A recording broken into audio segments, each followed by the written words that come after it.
It is time for the hour of power with the Heroic Vibration podcast. On this week episode, we're going to be venturing down this Deadpool 2 trailer and Far Cry 5 and more. And if you have any special requests, hit us up on Twitter.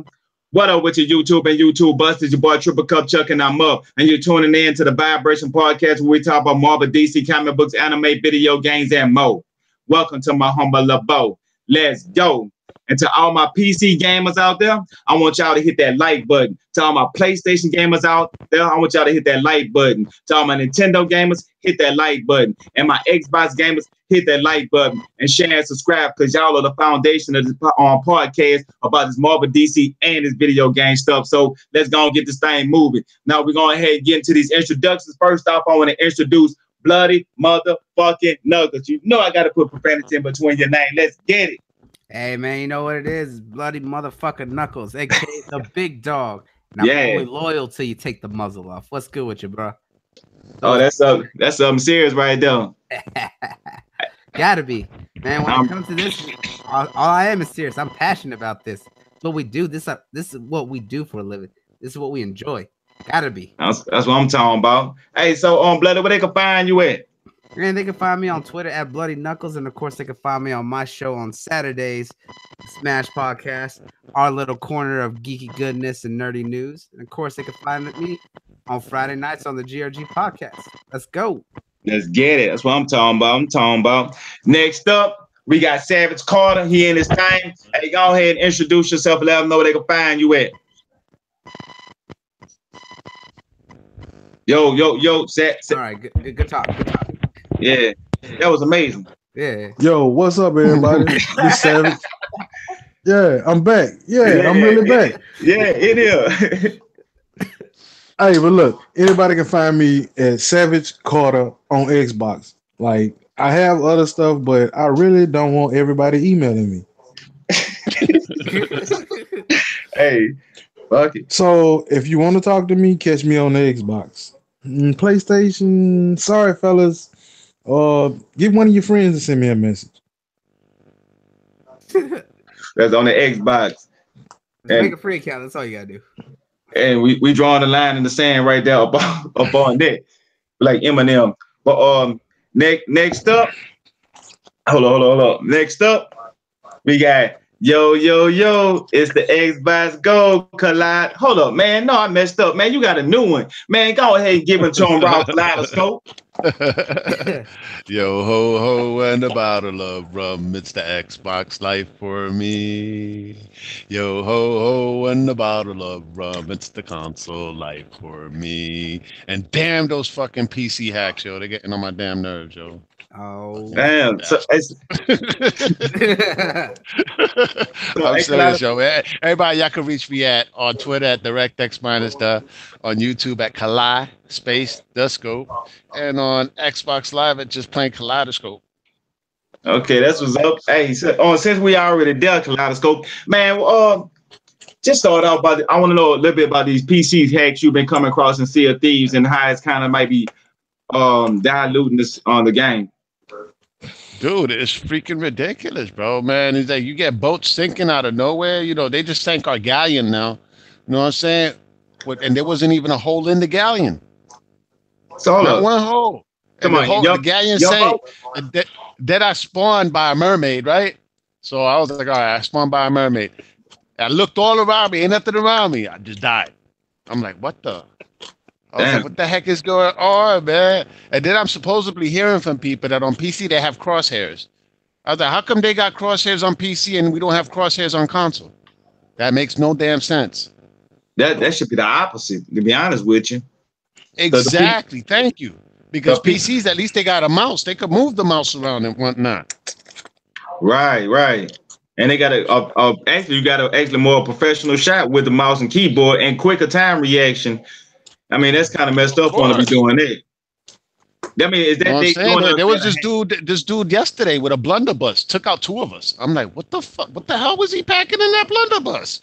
I'm like, dang. You know what I'm saying? And how do we know they PC? Because we look at their names. You know what I'm saying? Look on Xbox. They ain't on Xbox Live, bro. You know what I'm saying? So we know they PC. know what I'm saying? And, you know, stuff like that, I hope actually Red digs into it. You know what I'm saying? In order to put a stop to those people that's doing that and actually ban them forever, like lifetime bans for doing shady shit like that. All right? Because these dudes is getting all this crazy loot, basically murking everybody that's on the open seas and whatnot, like nothing. Right, and then they just were on riding around and laughing about. They probably got invincibility and all types of stuff on there now. Dude, you shoot them in the face and it doesn't even do anything. I hit this dude 3 times with a blunderbuss. 3 times, and the dude is still up. I'm like, what the hell? I mean, he didn't even pull out to eat a banana. I'm like, what's wrong? Is my bullets not working? What's up with that? I don't understand. You got marshmallows, bro. That's all it is. Right, and then with the PC, you can actually see the I'm shooting marshmallows that he's shooting fucking cannonballs at me, basically. Nuclear and then the bombs, headshots from a cannon, yo. The headshots from the cannon are freaking ridiculous, man, when you got PC and console playing together. All right? Because, dude, they be taking out the dudes that's steering the ship, the dudes that's manning the cannonballs, everybody. One shot, bow. Like, damn, man. You know what I'm saying? When you're playing a regular console player, you get hit by a cannonball and shit, that don't necessarily kill you if your life is all the way up maxed. You know what I'm saying? Right. These PC dudes, life maxed, one shot, boom, dead. I'm like, wow, okay. What happened there? It's like, this is weird. Oh, well. It is what it is. That's all we can do. I know. That's what happens when you're having fun. You know what I'm saying? You still don't want to stop. That's why I don't care when I steal everything off people boat and sink them. Mm-hmm. Just grab some buckets of water and just throw it in there. Buckets of water? What am I do that for? I take powder kegs. And you go blow up their boat. Yeah, you can do it that way. But if you do it the sneaky way, just throw some water down there. I'm not sneaky. No, but if it's a PC hack, you might not even be able to do it. Man, we took a powder keg earlier today on a little sloop, that would sink the boat instantly. All right, we came back. That sloop was brand new, not no damage, nothing. When we got back on that sloop, we was like, what the hell, man? They killed us again, though. And we was like, dude, it's like, it got to be hacks, yo. It got to be hacks, man. How did that take no damage from a fucking giant powder keg being blown up in the bottom part of the sloop? You know, that would sink it instantly. Yeah, it'd be sinking galleons. Exactly, dude. There was no boarding, nothing. I'm like, wait a minute, man. Is this a glitch in the system? Is there a glitch in the Matrix? What's going on?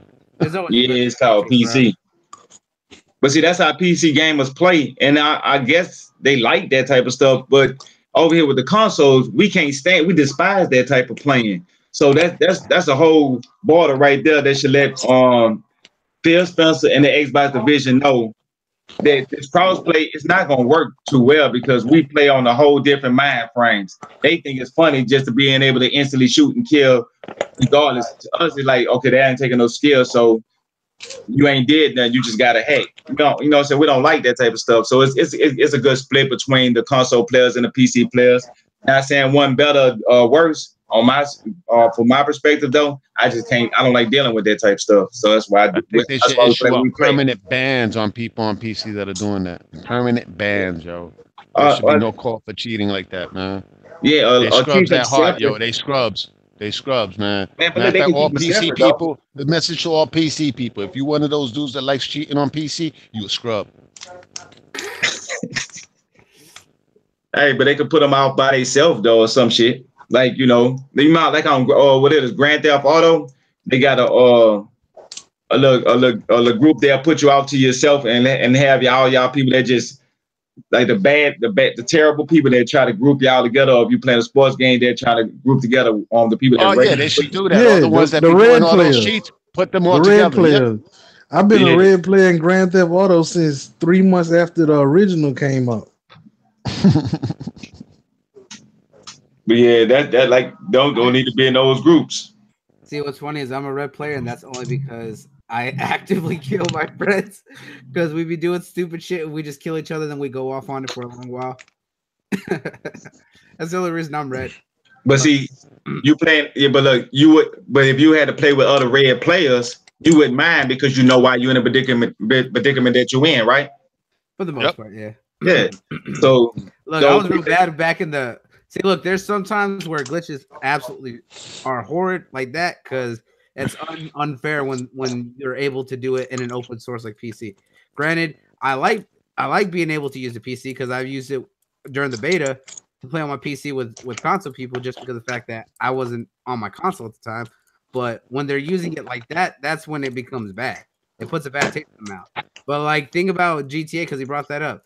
Think about back during the early launch, back in 2013, 2014, when they were those hackers who were just giving out like billions of dollars to everyone, just putting random bounties on them. Yeah. Did you give a shit about whoever you trolled at that time? No, because you got all the money in the world. You didn't give a fuck. You didn't care about nothing. Well, I ended up being a red player from doing mission and shooting all my teammates in the back after it was over with a shotgun. Yeah, that's the kind of shit. He backstabbed everybody. All right, now is this the heroic vibrations or is this direct text, man? What's up? Hey, you know what I'm saying?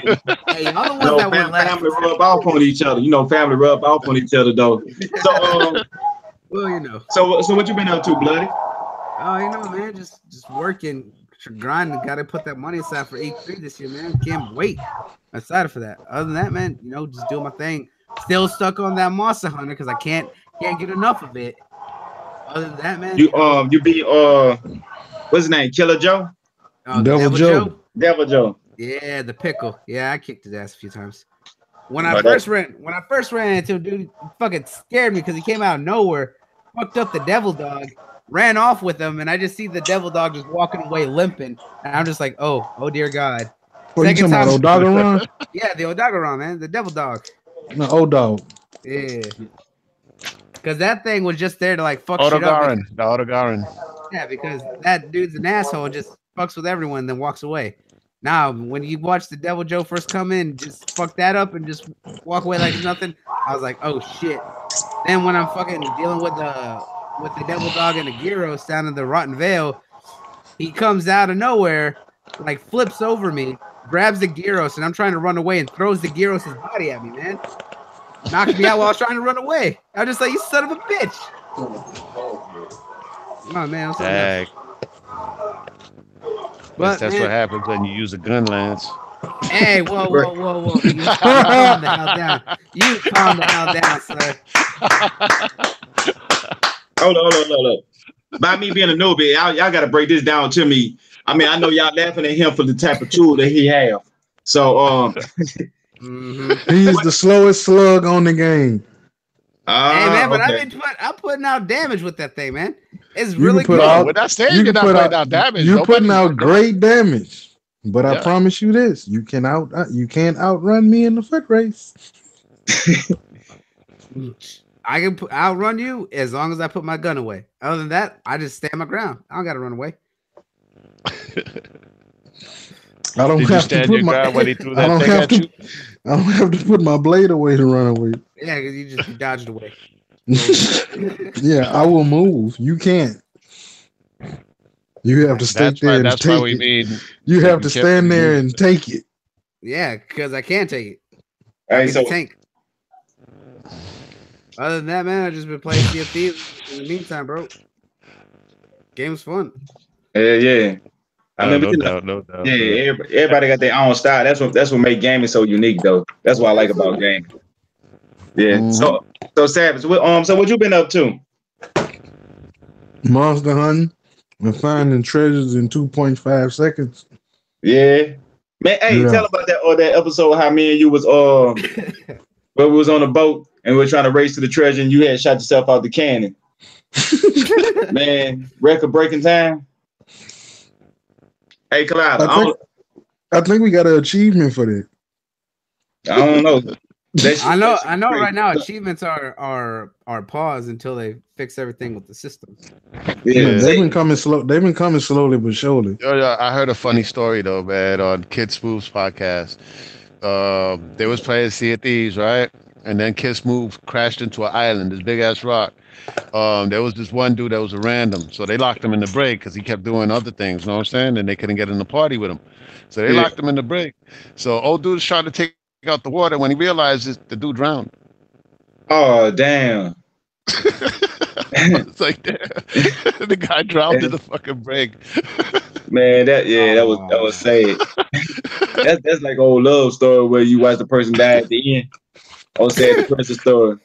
But the It's shit like that you can't predict. You can't predict what's gonna it's go out, on, man. That's right? the It's out. thing. It is out. Like you said, it's always a story, and it's always something different. Like I was just saying, like this one here was the mind blowing right quick on Skalata. Well, we already know that Savage go get the treasure fast as a motherfucker, right? So I'm on the boat. I'm like, yeah. Soon as I get close enough, I'm gonna hit the button to drop the anchor, and I'm gonna jump off the ship right then. Like my mind was saying, like, okay, I'm gonna go get him. I'm gonna get him this time. I done mapped everything out. So we in my mind, like we racing to the treasure. I see Savage climbing inside the cannon thing. So boom, I'm like, okay, I remember this. Okay, boom, I hit the ship. I jump out, boom, I swim, trying to get through the water. Boom, I hear him bust out the ship. I'm watching him fly in the air, and he hit the ground and hit the treasure.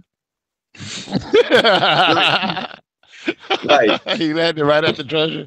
Yeah, I told you I was aiming for the treasure. You didn't believe me. I was like over with. That was dope. That's what I knew. Yo, if y'all was getting chased by another galleon or some shit, y'all could have done some shit like that, man. So hold on. Boom. Here it is. All right, keep going. Sail around the island real quick. I got it. Yeah, I got it. You'll never have to stop the ship. Just keep passing by. He shoot off the ship, get the treasure, hop back on the ship. You remember when we were in the sloop and we got in a combat with two other ships?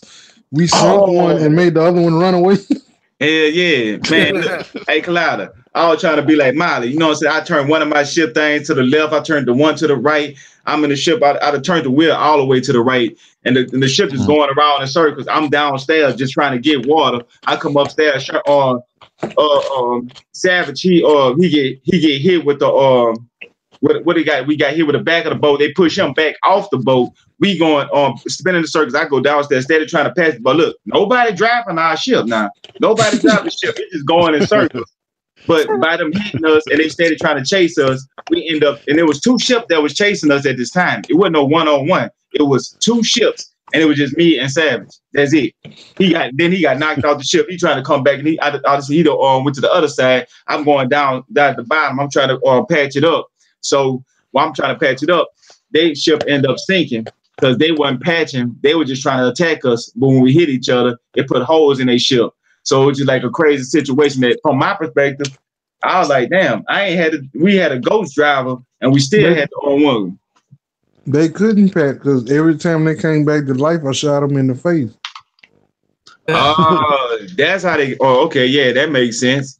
And then the other ship had just escaped on us, man. Like, it's infinite stories we could tell. I know this podcast is mostly about comics and anime, but it is about video games. And I just wanted to take a moment for us to talk about like some of the moments in Sea of Thieves that's good, because you've been hearing a lot of people talk all this bad things, or they need to add more content, they need to do this stuff. But you don't hear no podcast where they actually tell you stories and episodes of what they had was fun about the game. You know what I'm saying? We ain't just trying to be no Debbie Downers around here. We trying to be entertaining and have fun. You know what I'm saying? That's how we rocking around here.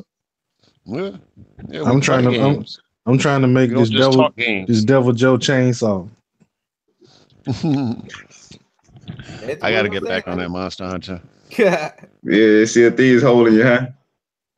But yeah. I mean, not just that. I mean, I've been playing a couple of other games recently. I've been playing Cuphead, so I was busting through that. Been playing what's that other game? Comic Jumper by Twisted Pixel from last generation. I actually decided to take the plunge. You know what I'm saying? I mean, a lot of my friends have been telling me that shit was ill as hell. I had never believed them until. You know what I'm saying? Until I got to that second comic book issue where it's Nanak, the Obliviator. And I'm like, okay, this is kind of trippy. He looks kind of like Conan the Barbarian. And then I realized Nanak is actually Conan spelled backwards. I was like, okay, I see where these cats is coming from. All right, cool. And then I end up finding Nanak, and it's actually Arnold Schwarzenegger for fucking weighing about 500 pounds, yo. This dude was just eating this chicken leg and whatnot, this giant turkey leg, and then he's just talking like Arnold, like, yes. I mean, just the way he's like, yes, come over. I mean, just the way he was talking, I was like, dang, man, that's Arnold all over, man. And then he had this fine ass woman and shit that I was like, good Lord, man, how the fuck this giant freaking blob looking thing gets this fine ass woman and shit, bro. He's like, woman, get me my T-bone. I was like, come on, man. I was like, yo. And then the thing is though that I try to fight him, and my phone don't do much. screenshot. He ended up falling right on me. He ended up falling right on my character and shit. So basically, his ass was in my character's face. Hold on, You what? know how the cat? Yeah, his ass landed on my character's face. You know what I'm saying? So later on in the next That's episode, horrible. you see the character talk about that, like, yo, that's foul, man. You know, yeah, you sat on my face earlier, and then the thing on his chest that be talking, he's like, where do you think his other parts were at? And I was like, oh shit. So I guess you got teabagged. Damn. Yeah, the gameplay is fucking tight as hell, man. Twisted Pixel, they on some shit. Really. And besides that, I need to get back on that Monster Hunter in order to go fuck up that Devil Joe. Yo, Definitely. for real, bro. And one of the reasons I normally don't get smacked saliva. up. Yeah, one of the reasons I normally don't get smacked up bloody, because I use an insect glaive. I just get the hell out of Dodge. Yeah, But sometimes besides that, you gotta know when to run. watching a lot of shows, man. I just caught up on Black Lightning today. You know what I'm saying? So that shit was legit. Speaking of Black I saw Lightning, bro. Pacific Rim. What happened? I said, speaking of Black Lightning, like everything we talked about when the show first went live is literally happening because they setting up both the fucking daughters, bro. We said that they weren't we're just like, nah, they might do it. Hey, we'll get into Black Lightning in a little bit. You know what I'm saying? I also saw Pacific Rim Uprising. All right. Really I saw that shit twice. I enjoyed it. Man. I really enjoyed it. I thought it was better than the first one, yo. Because the first one, I feel like it's that far. I wouldn't go that far, but dude, it's just the dialogue of the first one and whatnot. There's certain parts that just like slows down for me, and it makes it really move slow for me. You gotta think about it too. Is that both movies were done by different directors. The original. No, I know. I'm just telling you my opinion. Know what I'm saying? It's like the first one. You know, I rewatched the first one. Know what I'm saying? Before I went to go see the movie, and I found it slow in some areas and whatnot. Meanwhile, the new movie, I actually saw it 3 times, and that shit just moves at a decent clip. You know what I'm saying?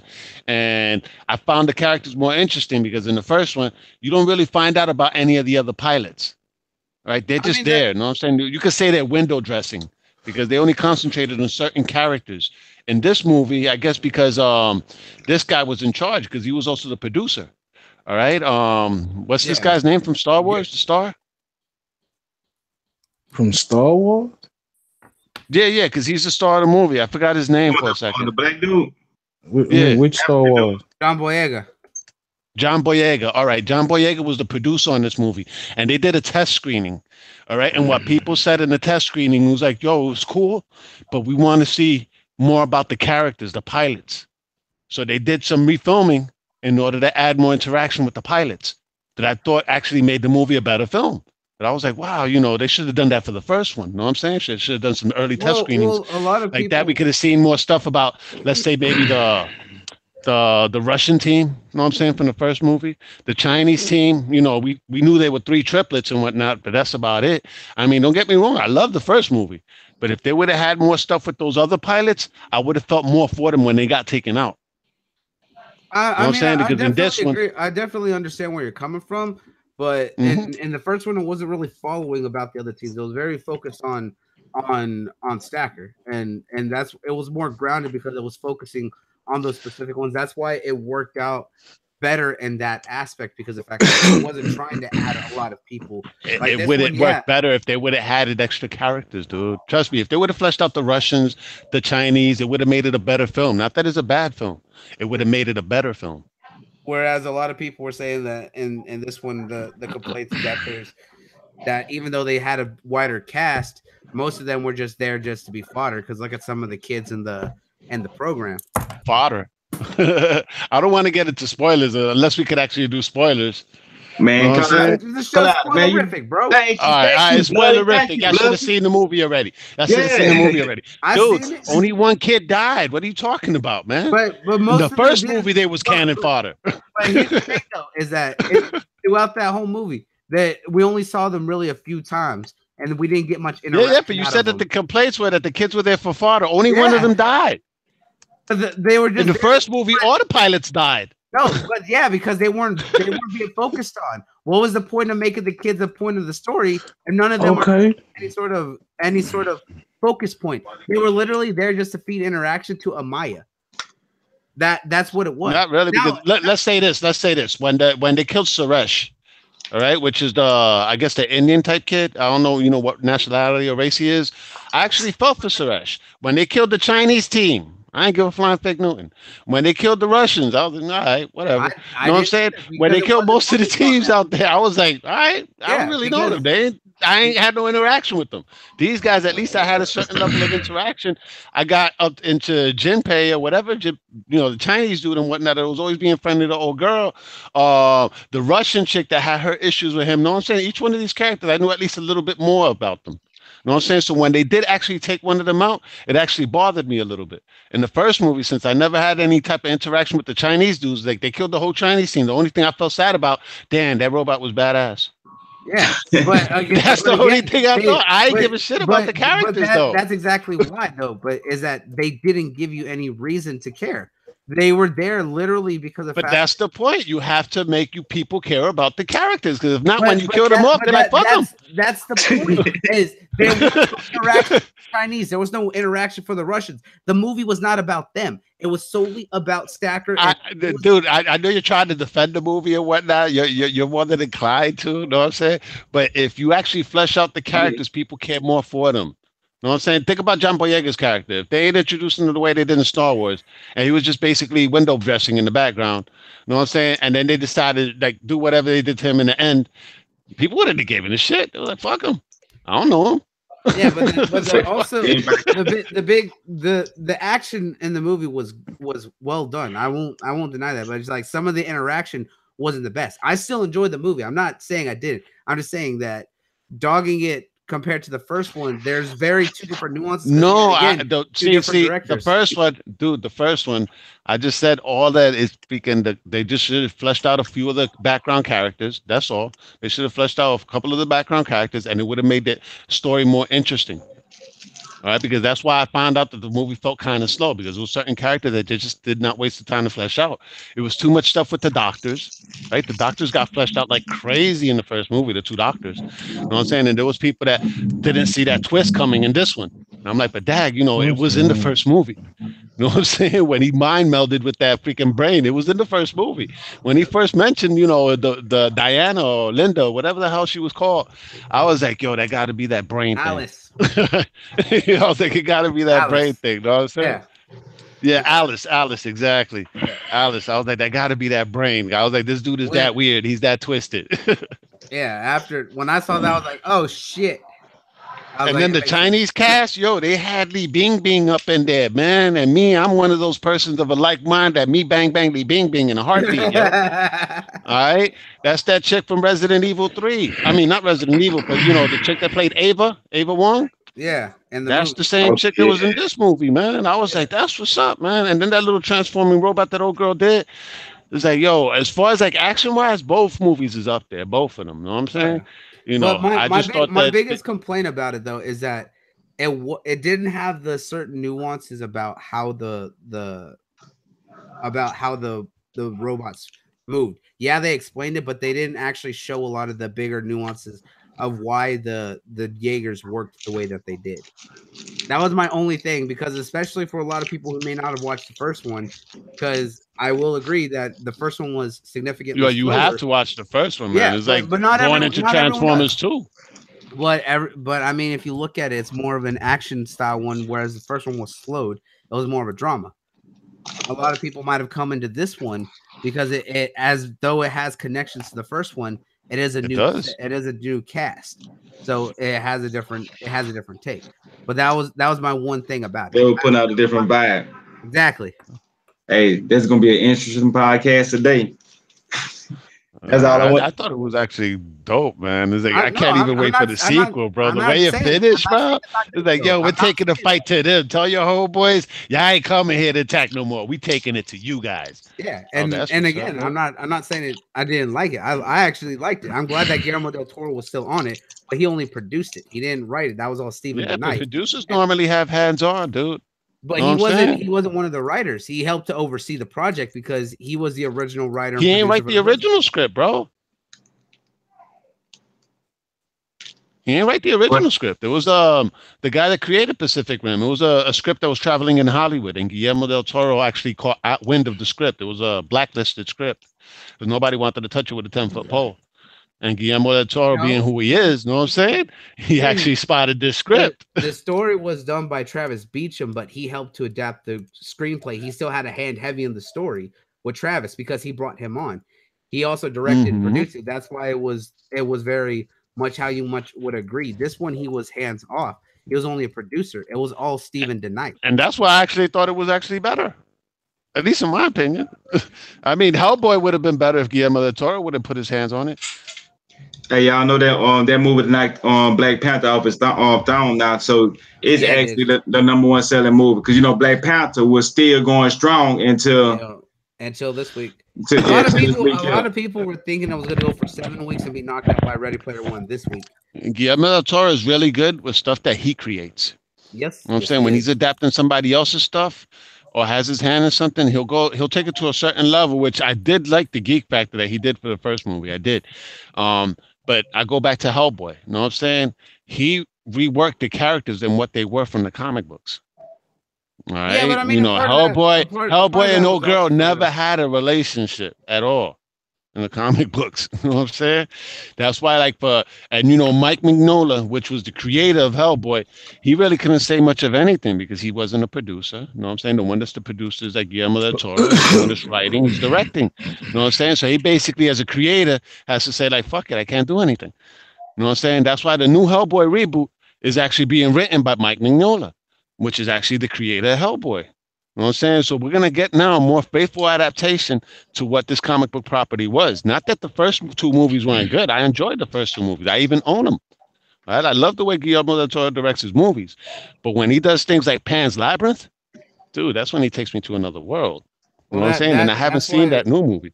Yeah. Well, I mean, that's why Pacific Rim was well done, because when it comes to visuals and creating those alien styled characters. Yeah, he's a big geek. He's like us, yo. Yeah. He's into comic books, anime, all that shit. Yeah, that's why I loved Shape of Water, bro. I saw that movie; it was so fucking good. I gotta see it, man. I gotta see it, bro. I'm dying to see that movie. Yeah, I will tell you this, and anyone who tries to argue can fight me on this. Is that Guillermo del Toro has a way of absolutely humanizing monster characters. He shows them in such a human light. It's hard to hate them, and that movie really shows it.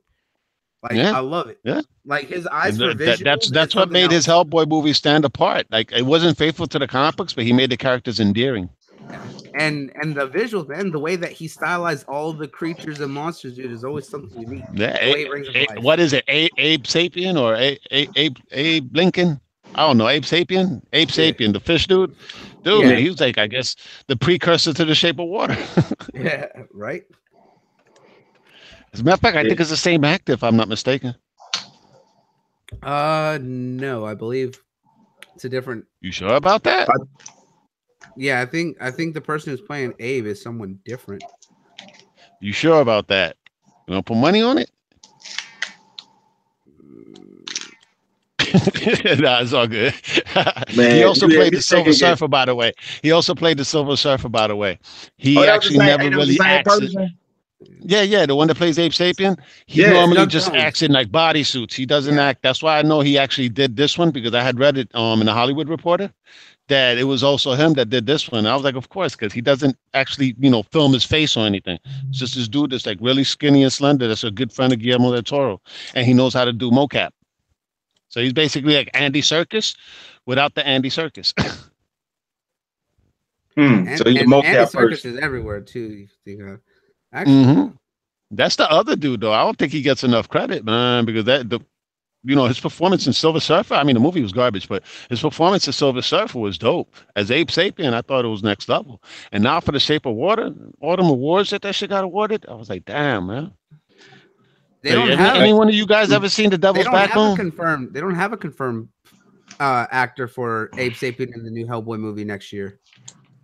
Nah, they haven't confirmed him. Yeah. Nope. So I doubt anybody ever seen The Devil's Backbone by Guillermo del Toro? Yes, I have. Dude, that movie, man, that fucked my head up. I ain't never seen it. What kind of movie it is? It's a freaky ass movie. That's what it is, yo.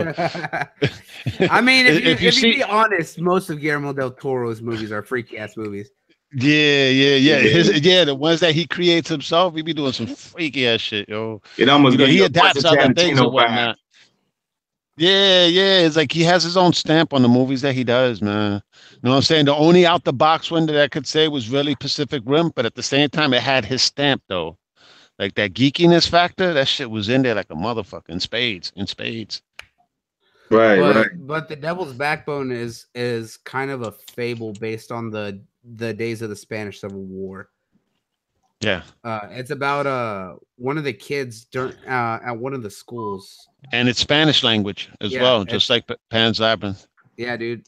That's the interesting thing too about what he does. He does a lot of foreign films and different language films, and they still do so well, no matter where you are. Like we watched Pan's Labyrinth in my writing class because I took a writing class back in school, and we watched Pan's Labyrinth. And even though I was the only person who spoke Spanish and understood it, everyone else was like completely encapsulated in the story just because of the way that it was done. Yep. And I mean that movie, like that ending, bro, like shit. Yeah, that's what's up. But hey, look, we strayed for a while now. We need to go. We need to captivate our audience. Well, it's basically anime. It's anime. It's based on anime, man. Pacific Rim. Guillermo del Toro is I'm gonna see the new Pacific Rim. I ain't seen it yet though. Yeah. Hey, check out Blade of the Immortal, the live action movie on Hulu. Blade? Oh, Blade of the Immortals. Wasn't that a? It's an old school. It's an old school anime. It's an old school anime. Yeah, from the 90s, huh? Yeah. Yeah, I remember that because Moss was telling me about that, and I was just like, "Oh shit, old school." I was like, "Yeah, let's do it," because I had just. I seen the trailer for it. It's on Hulu. Oh, I gotta watch it because I just finished watching. What's it called? Sword of the Strangers the other day. I rewatched that, and that was one of my favorites. But he kept it legit though, man. That's anime manga. Yeah. Bro, Guillermo del Toro is one of my absolute favorite directors of our current generation, dude. He's something else, man. Hold on, I want to see him direct a superhero movie, man. Hey, is it in English? Which one? Blade of the Immortal? Yeah. It's in English and Japanese. Okay.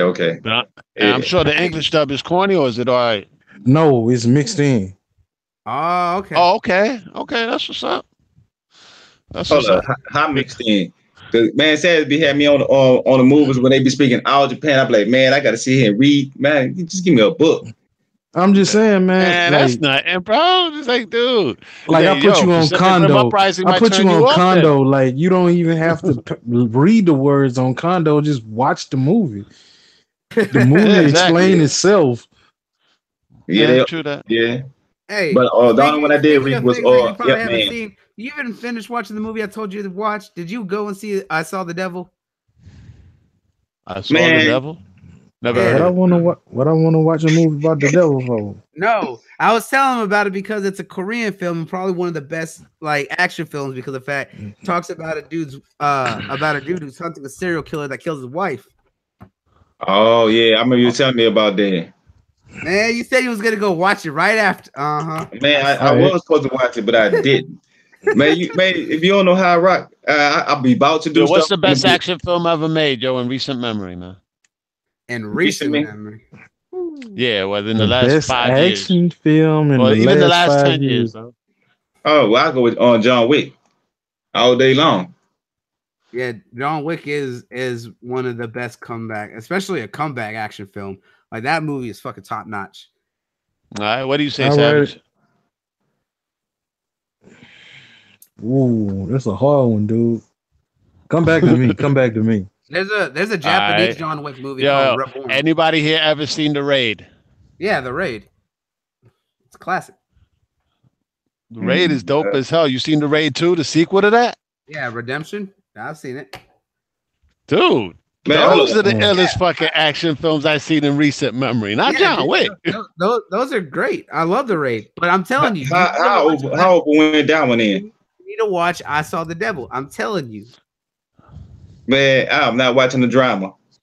No, bro. I don't think it is a drama. No, dude, it is a full-on like action suspense film because the dude is hunting the serial killer and could repeatedly just finds the dude when he's about to do something, beats the shit out of him, fucking drugs him, knocks him out, throws him out, and lets him go off and hunts him down again. He is literally making the serial killer's name the serial killer's like fucking He fucking with him. Man, he's trying to get him. He's gonna give him nightmares forever. Yeah, dude. And I told you about the scene where the serial killer running through the woods, right? And he just got his ass whooped. And he's running through the woods. He waves down a taxi, and the taxi stops and picks him up. And the dude is offering him a lift, and he's just like, "I don't got any money to pay." He's like, "Don't worry, the guy in the back's paying." And you just see like a dude looking like a street thug, and the taxi driver's just staring at the guy. And in an instant, the dude in the back tries to stab the serial killer, and the taxi driver tries to stab the dude in the back. Because all don't tell us the movie. Don't tell us the movie, bro. It's one scene. They're there for like all of 2 minutes. Hey, spoilerific. Go ahead, do your thing. I'll just say it. All three dudes in the car at that one scene are all serial killers trying to kill each other. Oh, that sounds like Dexter. Nah, Dexter ain't got nothing on this movie. I'm telling you, you gotta watch it. Man, let's go to the elephant in the room, man. Black Lightning. Mm-hmm. That Black Lightning. All right. So what's up with Black Lightning, yo? You know they tied it, right? They tied it to the DC TV. Oh, they tied it up. Matter of fact, I was just talking to Savage about Constantine. I told you it was gonna happen. It was the last episode, not this episode that just came out, but the one before it, when the young daughter, finds out that she has some type of weird powers for the first time and whatnot, and then the moms comes up to her in her bedroom, and she was like, "Oh, don't tell me you got powers too." She's like, "I do." She said, "Yeah, she looked I'm at her all Vixen." shocked. She's like, "I'm Vixen," and then she was like, "What?" And then she's like, "No, I'm not Vixen or Supergirl." No, I'm saying it. I was like, wait a minute, they tied it. But wait a minute, there's one question I needed to know because I haven't seen the new season of Supergirl, Arrow, Flash, all that stuff. Is Supergirl and Vixen on the same planet? No, Vixen is in the rest of the Arrowverse. Supergirl's still in her own universe. All right, so did news get out? Did news get out that Vixen was rolling with these people and whatnot? All right, check this out. Vixen, you gotta watch the Vixen cartoon too. Because I understand that her mentioning Vixen. You need to go to and watch Legends of Tomorrow. Yeah, Vixen. All right. Thanks. You need to go watch Legends of Tomorrow, and it'll start explaining more. All right, because Vixen is. That's what I wanted to know. I haven't seen the other episodes. There's two Vixens right now. There's two Vixens. We have the one on Legends, who is the one from which is the grandma from the 1940s, who was a part of the JSA. The Vixen that others know is the one from the animated show that also made a live action appearance on Arrow. On Arrow. That's the new one. That's her granddaughter. Yes. Oh, okay. Dag, man, but the grandmother a lot finer, man. Dang, I guess I'm into grannies like Zaire then. But this is what I'm saying. To understand that this situation of what's going on with Vixen, you need to watch the Legends of Tomorrow. All right. Yeah. Definitely. Man, because I'm just glad that they put my boy Wally back in it, man. Wally's not coming back. Man, he Savage is so sincere. He ain't coming back. Next season, he gonna be back on the Flash next season. Hey, you the kind of with Legends of Tomorrow before I spoil it? Yeah. And everybody get with it. All right. You good? The one that hold the sister that hold the Wadham told him. That's the one that the Vixen beefing with. Kawasa.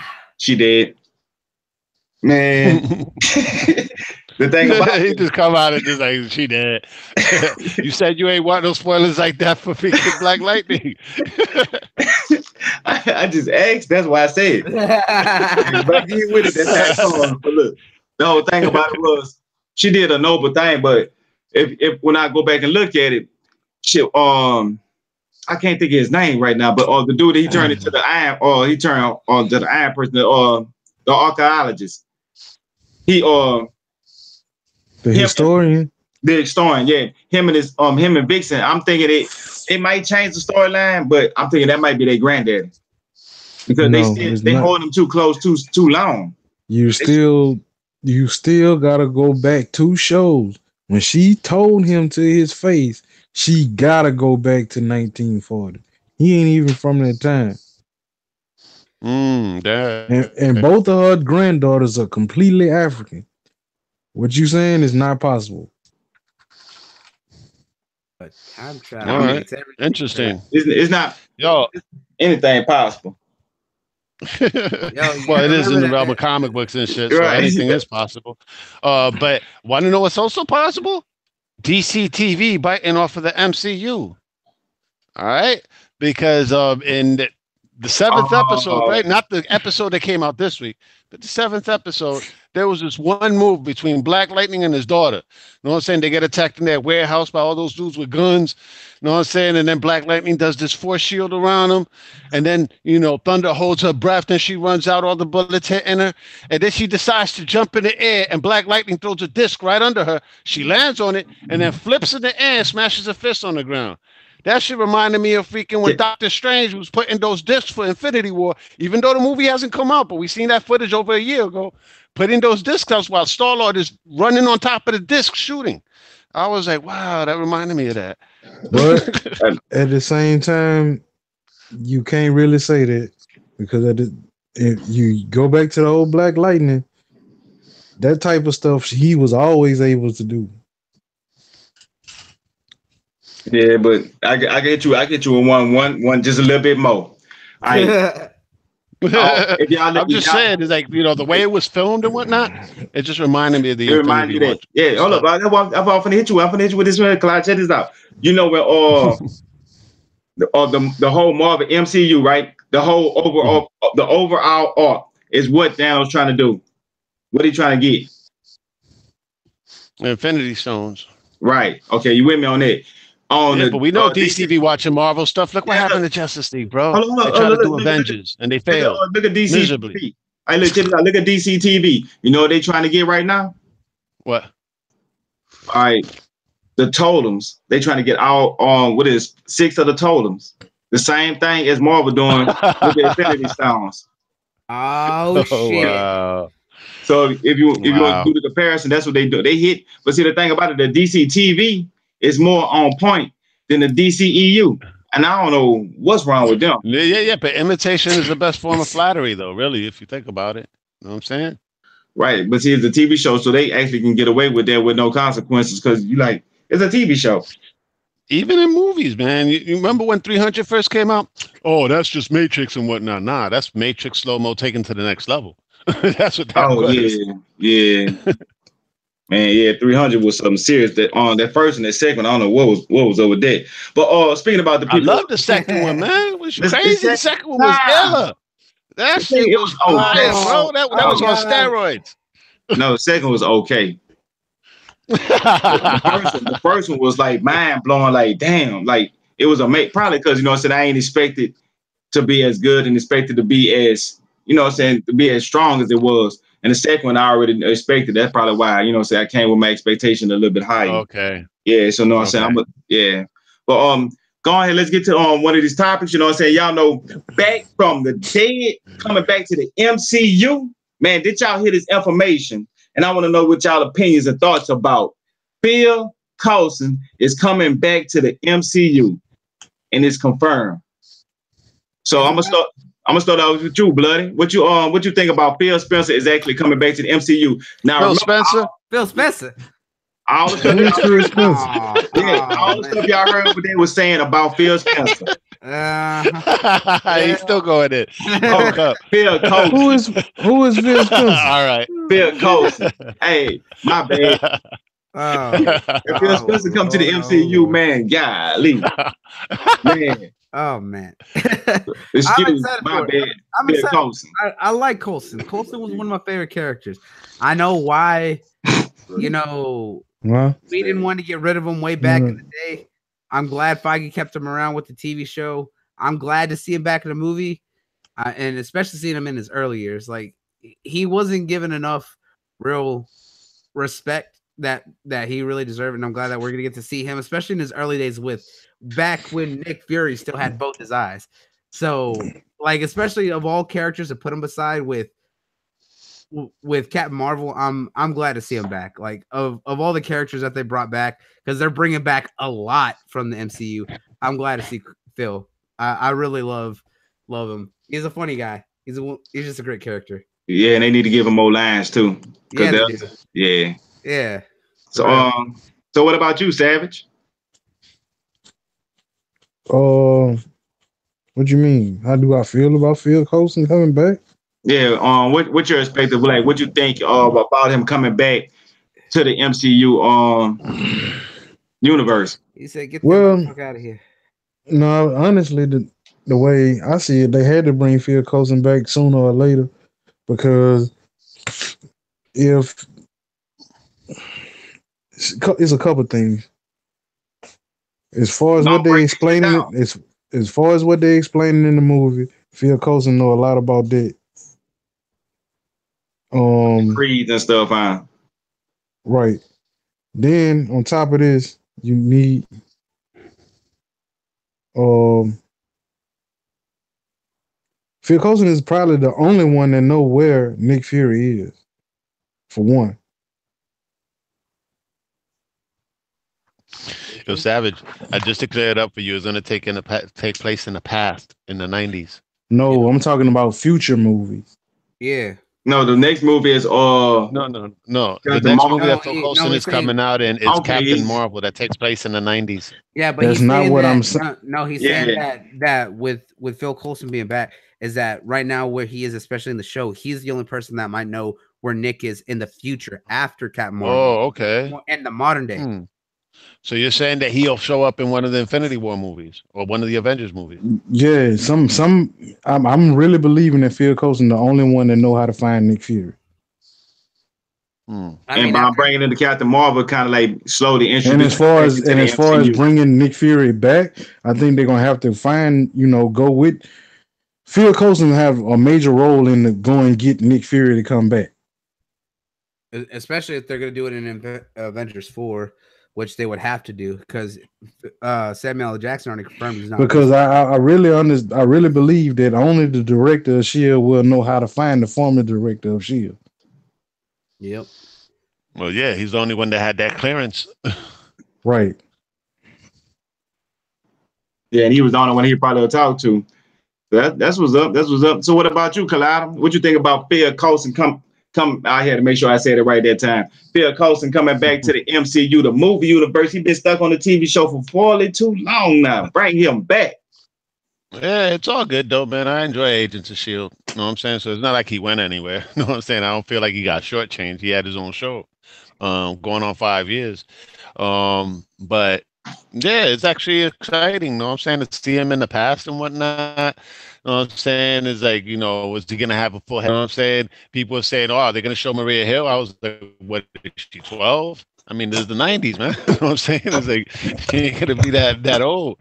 And they could probably gonna use that de-aging technology, right? That they start. You know what I'm saying? On Robert Downey Jr. in like one of the Iron Man movies or the Avengers movies. Same thing for like Michael Douglas in the Ant-Man movie. I imagine they're gonna be using that de-aging technology just to make him look younger. Now, as for Sam L, I don't think they need to do anything. Sam L just always looks spiffy and whatnot when he's in movies. So, you know what I'm saying? Yeah. You see him in his downtime and he just looks broke. I was like, oh shit, what happened? But you see him in the movie, you're like, okay, all right, he looks kosher. All right. It's like I be seeing the act and then I be seeing, Nick Fury, and it's like they look like two different people to me, man. You know what I'm saying? I don't know what the hell they be doing to him and shit. Is they bumping him up on steroids or something when he does the movies? I don't know. But actually, that's pretty cool, though, man, to see what happens as far as Phil Coulson. But that wasn't the only exciting bit of news, though. I actually, even though I was happy to see Phil Coulson's name in there, what got me excited was Ronan the Accuser and Korath from Guardians of the Galaxy. Yeah. They're also showing up in the Captain Marvel movie. Like I said, man, they bring back a lot from the MCU, and all two villains to get their comeback. I'm glad that they give Ronan a little bit more. And then Ben Mendelsohn, the bad guy from Rogue One, a Star Wars story, the bad dude and shit, he's actually in this movie as well. So I'm thinking he might be playing a Skrull. I think they're going to be tapping into the Kree Skrull War. No, Or Captain they already Marvel. stated that they're going to be showing off the Kree Skrull world. See, that's what's up, man. Especially with Ronan. I want to see how he started, man. Like, give him more time. Have him kill a whole bunch of people. I know they can't kill him because we've seen him in Guardians. The best part about this, though, is especially since they're going to really tap into the Kree Skrull world during this, is that one that gives Nick Fury and Coulson a lot of need to come back, because especially with as much interaction that Nick or that Coulson has had with the Kree, especially in the show. Yeah, I think that now with a lot of their past experience, this can help set up for if there is a lot of talk of them doing secret invasions for Phase 4. Not the Avengers 4 movie, but a lot of people are saying that they might set it up for Phase 4 of movies, that they're going to have secret invasions planted. Hey, who y'all think Nick Fury was talking about when he can't trust about who knocked his eye out? And when how he lost his eye? Well, he said that. That's what I'm wondering. A good friend. I think he's talking about Carol. I thought he was talking about Carol too. Because after that, she would have had to take off into the cosmic to go help with the Kree to fight the Skrull. I mean, yeah, that's possible. So, what you think, Cloud? At the same thing? Yeah, kind of, sort of. I always felt that it might have been Carol Danvers that did it. I'm not sure if it wasn't done intentionally. You know what I'm saying? We'll actually find out in the movie.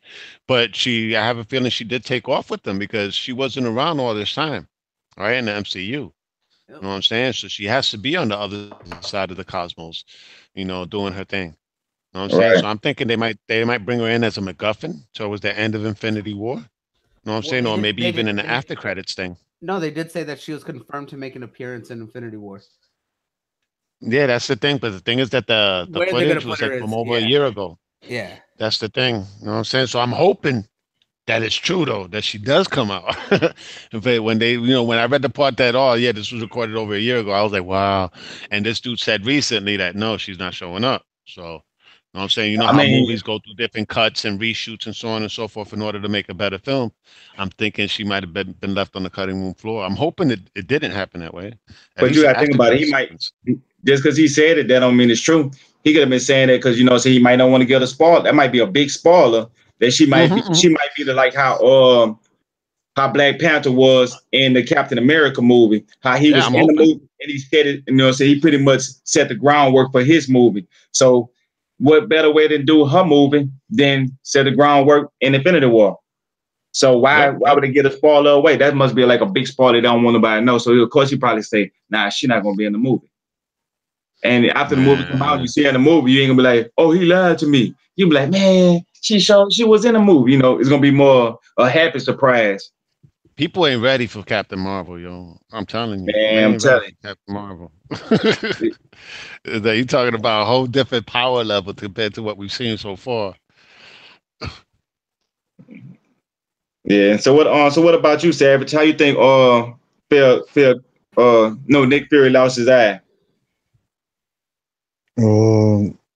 I'm clueless on that one.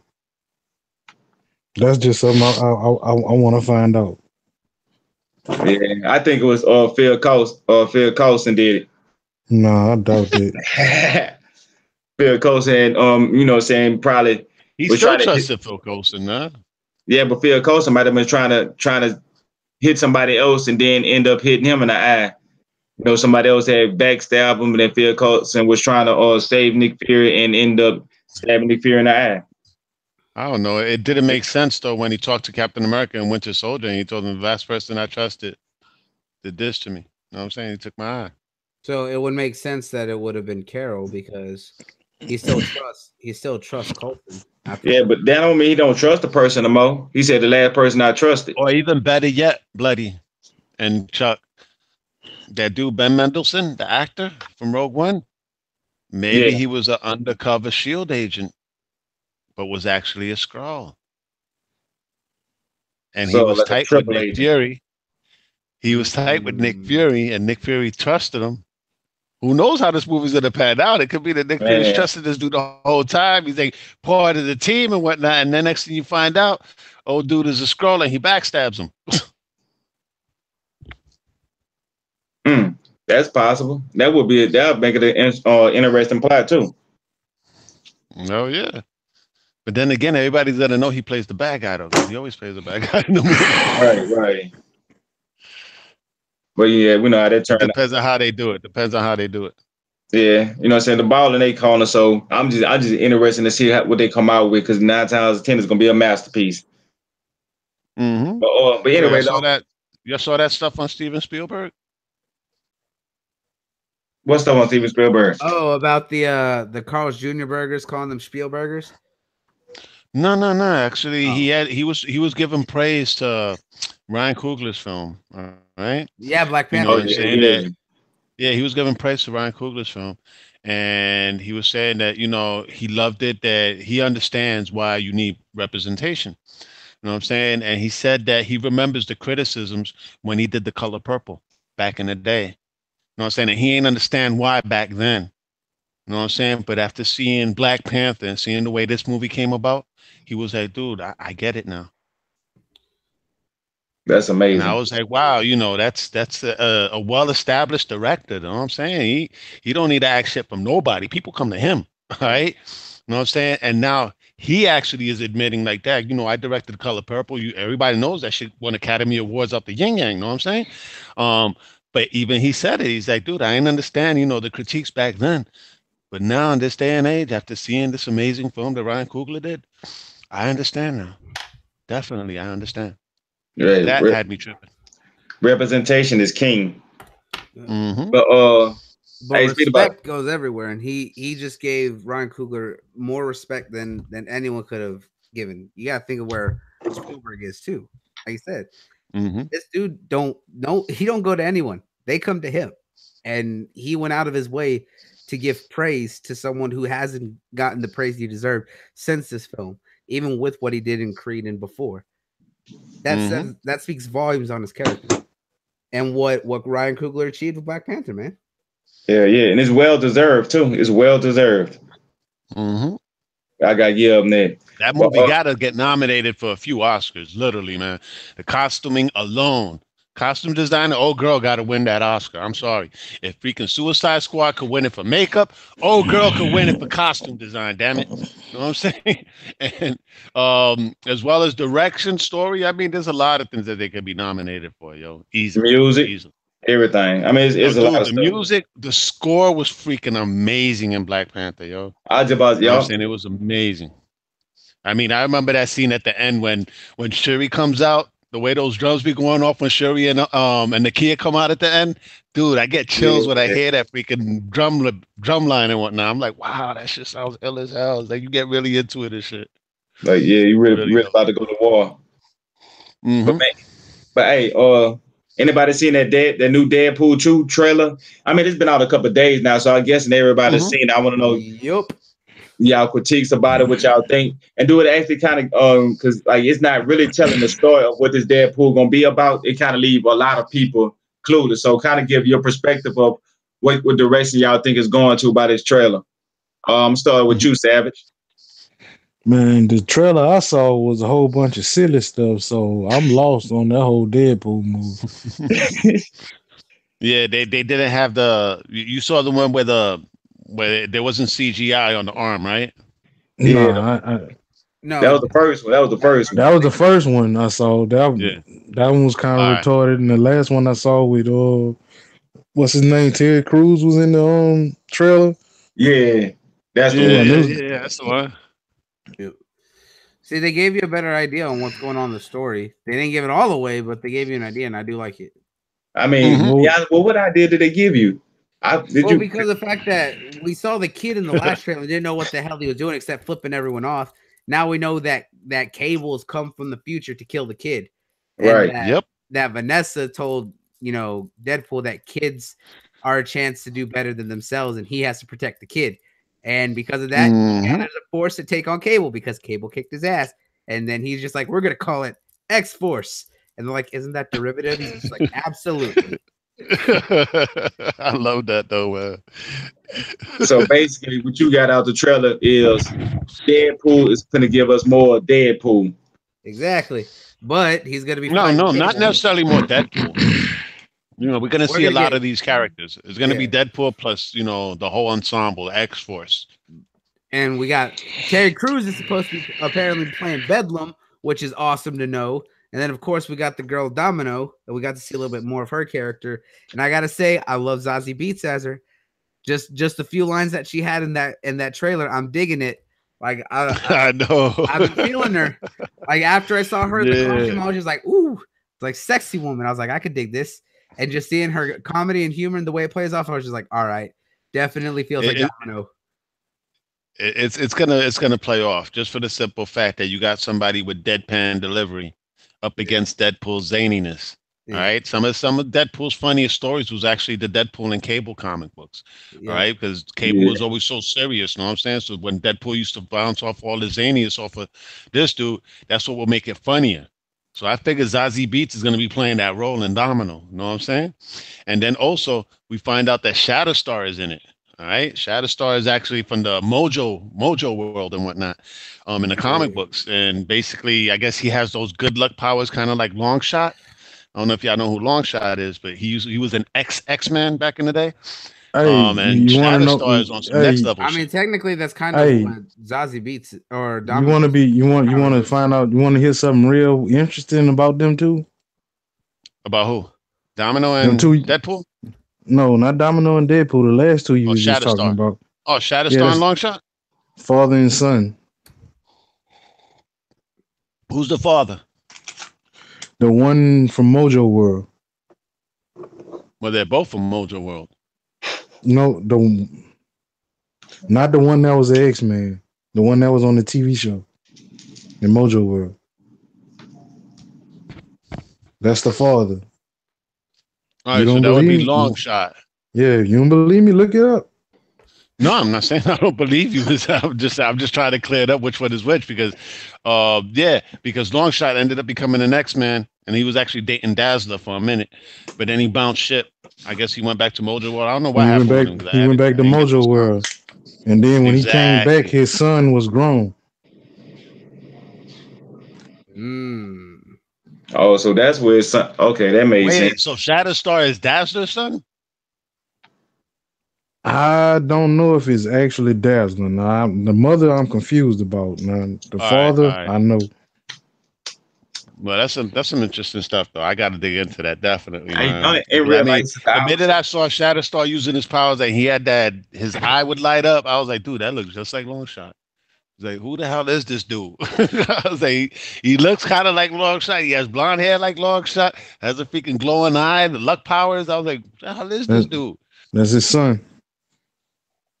He just look older than his dad. Yeah. That's what's up, though, man. Hell yeah. Now they got an Asian dude playing him in this movie, though. You know what I'm saying? Which is kind of a trip. Yeah, it's the guy from Badlands, the Chinese, the Asian dude from Badlands. I know exactly who you're talking about, but okay. Yeah, that's the guy that's playing Shatterstar. So that caught me out of left field. You know what I'm saying? Me knowing who Longshot is, I was like, all right, he was, long blonde hair, blue eyes and whatnot. And now he's an Asian. I was like, I don't care. As long as the portrayal is good, that's all I care about. Because look at Zazie Beetz. She don't look white. You know what I'm saying? As a matter of fact, not that Domino was white. You know what I'm saying? She was more like, I guess, Harley Quinn, right? Just face painted all white and whatnot. You know what I'm saying? Something like that. Yeah. So that could have really been anybody, really. Yeah, but Zazie Beetz looks hot in that. That trailer looked phenomenal. The action looks dope. You actually got the kid from Hunt from the Wilder People, right? The kid that starred in Hunt from the Wilder People. And the interesting fact about that, the director was actually Taika Waititi, the guy that directed Thor Ragnarok. Hey, the thing about it is, people when they see this trailer, they don't really get the whole concept of, is this supposed to be a real action movie or is it supposed to be a comedy? So like a lot of people be getting confused. It's going to be like the first one. There should be no confusion. It's going to be like the first one. It's going to be comedy and action. Right. So pretty much the second second movie, y'all think it's going to be like the first one and just give you more of what you want, or it's going to be like it's going to kind of like, because did they change directors or something on this movie too? Yeah, they did. They did. Is one of the director that directed Atomic Blonde, if I'm not mistaken. director Right. of Atomic Blonde, and one of the co-directors from the first John Wick film. All they need to get right in this movie is for the movie to have heart, just like the first movie. That's Yeah, what see, made the that's my first movie thing is work. I ain't know I ain't know if it's gonna have that same feel. You know, that first Deadpool movie I gave you, like think how you because said, they think about how they started off the trailer. They started off the trailer with Vanessa. You know what I'm saying? They right, showed Mohinder, whatever, right? The taxi cab driver right, goes the there, he Indian, jumps in the cab, and then next thing you see Vanessa. You know what I'm saying? So as long as they keep that, to keep them tied down and whatnot, it has like these other characters to bounce off of, and they keep that heart in the movie because we know the action is going to be phenomenal. There's no ands or ifs or buffs about it, and the storyline looks like it's going to be dope as hell too. But all they need to do is just keep the heart. As long as you care for the characters, everybody's going to be hooked. Yep. okay, well you cleared up. Hopefully everybody that had any type of worries about this Deadpool 2 coming out, was it gonna be as good as the first one or better? So I mean you pretty much cleared it up pretty good. But Yeah, because Yeah, dude. he makes a good point that the director David Leitch has is notable for understanding the action scenes. You got to think of the cinematography for John Wick, the first movie. Yep. Think about how well those shots are done from the director's standpoint and how good that movie was. Atomic Blonde, though some people will hate on it, it was still really done well cinemagraphically and the way that the direction took it. Dude, everybody was flipping on that long ass action sequence that she had, man. The only thing that a lot of people hated on it was really the story, but that's a whole nother thing. But Atomic Blonde, both that and John Wick were done and shot well. So understanding that he knows how it's supposed to be, Deadpool 2 will keep it, because after they got rid of Tim Miller, the first director, you know, Ryan Reynolds fully helped pen the story for the second one, along with the other writer Rhett Reese and Paul Wernick. Yep.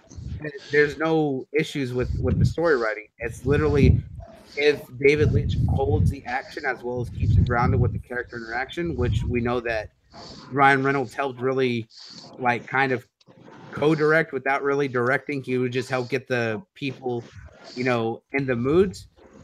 I mean, I think it's going to do phenomenally well. I think there shouldn't be any real, you know, fear for it. Nah, I think it'll be good. Think about it. Ryan Reynolds is the producer on this film, just like the first one. He's going to make sure that integrity stays. He knows what works. Yeah. Right. I mean, you're a fan of the character. And when you're a fan of the character, exactly. Yeah. But speaking about making stuff work and controversy, Far Cry 5. Have y'all had a chance to play it? What y'all thoughts on it? Do y'all think that all this outrage that's going on about this game, about them doing a cult in the United States? You know what I'm saying? I just want to know y'all thoughts about this here. I don't care. I don't care about the game. I was like, the people who like it, I hope that it's what they want. I hope it's fun. I hope it's great. It's not my thing. The fact that people are getting pissed off that it's not controversial enough and not enough political aspects, they need to shut the hell up. But other than that, you know, if you like it, cool. I hope it's exactly what you wanted out of the game. That's all I can say. Oh, they're saying it's not controversial enough? Yeah, they said it's not. They said it's not political enough. I've been hearing the complete opposite. I don't know. When you said that, I was like, hold up. I heard that I people, know, man. Yeah. I heard people tripping out because they was that what was it? It's about a cult or whatever. Yeah. Well, I'm hearing that it's because it was a Christian cult that people are up in the uproar about. Man, petitions after petitions and everything, like because they based it on the Christian cult. So you know the Christian faith, they're actually up in arms about that, bro. Now, me personally, I'm like you. I gives two shits about the game. It's not my cup of tea. But there's a lot of my friends on my friends list that actually got the game day one. I mean, there was a couple of them that was actually waiting till 12 midnight to put on the game. And the minute it hit 12 midnight, like 12:05, I saw like 10 people on my friends list already playing Far Cry 5. I was like, wow, man. It's like, dude. And then I saw the reviews the next day. 6s across the board. I'm like, wow. It's like, that's like the total opposite from what I'm hearing from all my friends. Everybody that's playing it, they're loving the game. And then I hear all this outrage that's going on, you know what I'm saying, in the in the news outlets and all that about the Christians, and I'm like, wow, what's going on with these people? You know what I'm saying? And I was like, wow, the way I see it, it's a game. All Yeah. right. So I don't know what they throwing a fit about, you know what I'm saying? Because if they talked about the KKK, talked about whatever, they've done so many different things in games. They should do a game about the KKK where we can actually kill them. That would be dope. But that's besides the point. Mafia Every 3. other thing Mafia that they 3. showed, you know what I'm saying? Mafia 3, freaking Nazis, you know what I'm saying? They've thrown a whole bunch of things that, people They don't did like to everything. touch Yeah. because they're testy subjects. You know what I'm saying? But who was that dude that like poisoned all those people back in the day? Wasn't he a Christian dude and shit in the 70s? Jimmy Charles Jones. Manson? No. No, Yeah, Jimmy that Jones. dude. Know what I'm saying? It's like, there's been cults before. All right. This is just, not saying this, generalizing the entire Christian faith. I understand, where they're coming from, but at the same But time, anybody can get they're it. going too much to an extreme though, man. Me Yeah. personally, I don't care. I don't care about the game, really. I don't. You know what I'm saying? I've never bought a Far Cry title. I played the first Far Cry on PC back in the day. That shit looked amazing, phenomenal. You know what I'm saying? They did Far Cry 2. I was like, oh, it's okay. And See, then, here's the I one never thing. tried like the second, the third, or the I fourth. played the And I third. saw the fifth one come out. The graphics are good though. That I could Yeah. give it. Yeah, Graphics are really I good. played the third one, and I did enjoy it. It just wasn't my kind of thing, and I do enjoy open worlds, but I just couldn't I get know into it why a lot now. of people played the third one too. They wanted to see that sex scene. Yep, I know. See, here's the thing. Ah, see, I you will, see. I will give Far Cry one thing is that they do these eccentric villains very well. Vaughn was a really great villain. I thought he was really something else. Yeah, What was his yeah. name? Min from the fourth game Mhm. was really cool. I really liked A him. lot of people told me the fourth game was really, really good. Yeah, but the thing is, I just can't get into the Far Cry games, and that's nothing to dog on them. I hope the people who do like them, I absolutely love it. I hope it's what they want. My personal favorite one out of all of them was Blood Dragon. I love Blood Dragon. Trials of the Blood Yeah. Dragon. No. Far Cry 3 Blood Dragon, the first one before Trials of the Blood Dragon. Oh, okay. And that one I found absolutely like over the top fun. I enjoyed that one, but the other one, it just wasn't for me. But the people who enjoyed that series, the ones who play it, good for them. I'm glad that Ubisoft and the team who's doing Far Cry 5, I'm glad that they didn't pull back on the controversy. I'm glad that they went through with it. They, someone should have. That's why I was mad that Ubisoft pulled back on Rainbow Six Patriots. That was something. I know, right? That was another thing that they did pull back on. That was something that was controversial and a shakeup, and you got to think that even with that political climate, they shouldn't have been afraid to, like the lead director for Machine Gun Games, who was doing the new. But look how good marketing strategy it is, though. It Marketing is strategy. but Yeah, I'm saying that you can't hold back, because look at that's what I'm saying. If you don't hold It's back, gonna you make get- more people go out and try it. Wolfenstein. Right. Yeah, look at Wolfenstein. with the Nazi symbols they took off, but they had to take that off. They only took the Nazi symbol off in Germany because it's required, because in Germany it's illegal to show Nazi symbolology, but everywhere else. I'm talking about the multiplayer. They had to take it off of there. I mean, because they run the doesn't have esports. multiplayer. Huh?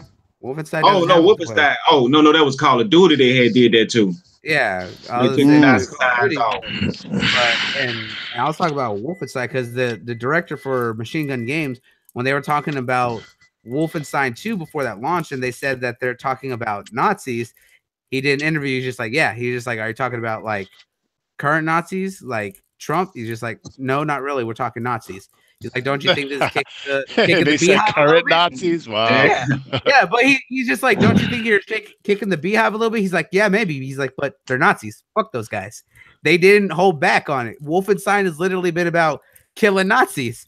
Why are they going to hold back on it? Yeah, they don't pull away from any of that. The symbolism is all over the place. That's why Stika is all over the place. And the trippy thing is, though, is that actually stands for something else in Japanese. Yeah, right? Because Blade, the Immortal, that Savage was talking about earlier, he has that right on the back of his freaking kimono. Yeah, but the thing, like I said, man, the thing is that they can't hold back. And I'm glad that with Far Cry 5 that they stuck through with it. They didn't feel the pressure. People that are getting worked up that it's about a Christian cult, an American cult, who gives a fuck? It's happened. We've seen it. It's who cares? It's something realistic. It's a mature storyline. Let it be what it is.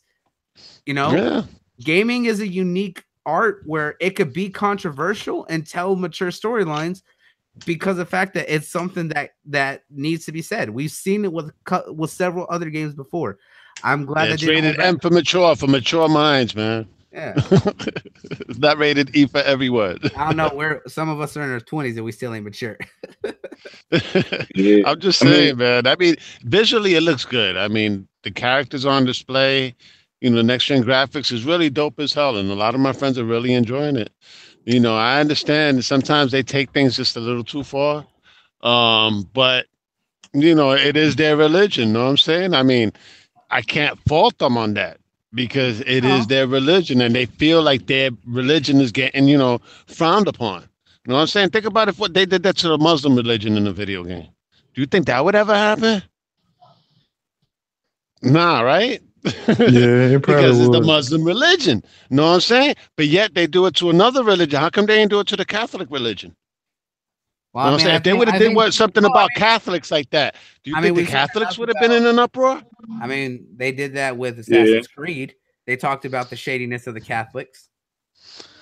Yeah, but it wasn't front and center. It wasn't front and center though. Yes, it was. Look at the Ezio trilogy. It was all about the Catholics.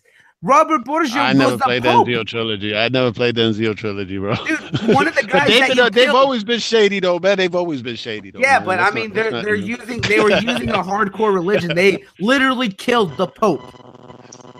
Yeah. Oh wow. I mean, but you didn't see nothing about that. So that's what I'm saying is that it was right there with the Catholics of all. But because they know they shady.